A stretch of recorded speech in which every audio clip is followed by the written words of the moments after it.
वर्तमान सबुठु बड़ खबर होउछि तत्कालीन एडीजी क्राइम ब्रांच जी ये पार्सल बोमा घटनार मुख्य तदंतकारी अधिकारी थिले से वर्तमान एडीजे पाटनागढ़ पाखरे साक्षी दौचंती आगरु मध्य प्राथमिक भाव से साक्षी दे सारी किंतु आजिर शुणाणी कौन पाई गुरुत्वपूर्ण आजिर शुणाणी एइथिपाई गुरुत्वपूर्ण जे एडीजी अरुण बोथरा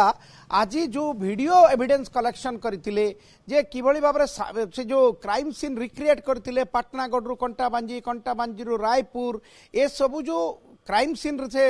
कैप्चर करथिले ता सहित पार्सल बोमा किभली भाव पुंजीलाल तैयारी करथिला ए सबु जिनसर जो वीडियो एविडेंस कलेक्शन करथिले ताकू से डिस्प्ले करिवे आगरु जो आस्तिले से डिस्प्ले करबा पई अनुमति मागिथिले किंतु प्रतिपक्ष वकील ताकू ऑब्जेक्शन करथिले तो आज एडीजे को निष्पत्ति क्रमे आज पक्ष प्रतिपक्ष वकील रहिबे एवं जो पक्ष तरफ जो माने अभियोगकारी तांको पक्षरु मध्य जे प्रोफेसर रविंद्र साहू मृत सौम्यशेखर बापा आसिक एडीजे कोर्ट रे पहुंची सारी एवं पूर्वर जहाँ सूचना थिला जे वीडियो कॉन्फ्रेंस माध्यम रे पुंजीलाल बलांगीर जेल रु रहिबे किंतु निष्पत्ति बदली 11:30 पुंजीलाल को बलांगीर जेल रु पाटनागढ़ अभिमुखे निया जाइछि एवं वर्तमान सुद्धा पुंजीलाल पहुंची नांती पुंजीलाल पहुंचीला परे मध्य अभियोगकारी एवं अभियुक्त उभय उपस्थित रहिबे पक्ष प्रतिपक्षर वकील उपस्थित रहिबे एवं जे तदंतकारी अधिकारी पूर्वतन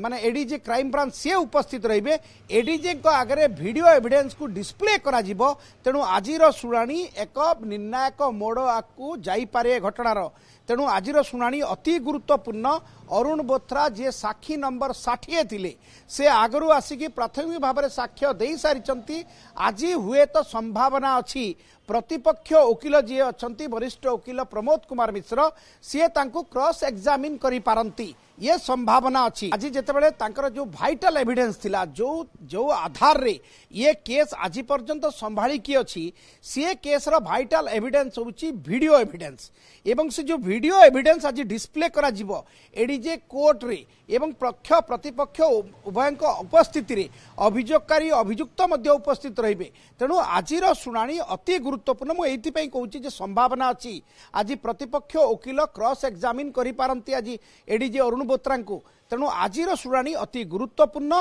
केवल अपेक्षा करिवार अछि आज शुणाणी परे परवर्ती शुणाणी केबे हबो कारण आज हुए तो घटनार ट्विस्ट आसी पारे घटनार निर्णायक मोड़ आसी पारे।